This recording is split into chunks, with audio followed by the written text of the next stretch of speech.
kjo gentle parenting ose disiplina pozitive. Më ka përshtatë shumë se edhe ke shkuptimit e gentle parenting edhe disiplinë pozitive janë që fëmija bën çka don. Kjo zakonisht shkon permissive në prindërim permissive. Edhe po jo, esenca kësaj u konë që fëmija kur me i kuptu emocionet e veta, mi ndje.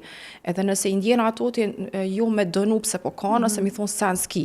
E bën mu ndje të sigurt, me konë afër ti, edhe mi a spjegu. Unë ja kom nisë kadale, e kom pa që është të funksionu, normal, ku gjës funksionon me një herë, po përvoja nanave jashtë, më kam bu shumë të sigurt në vete dhe me pa që funksionon. Tani edhe kanë qenë edhe libra ekstra, për shembull, çtash në çdo librari në Kosovë është The Whole Brain Child, truri fëmijës, që besoj që çdo prindi një bazë ja jep me kuptu fëmijën e vet në çka ka lënë, edhe mas 3 vjetë gjithë qysh kam ja pa frytet. Kam e pa mënyrën qysh ka fol me ta.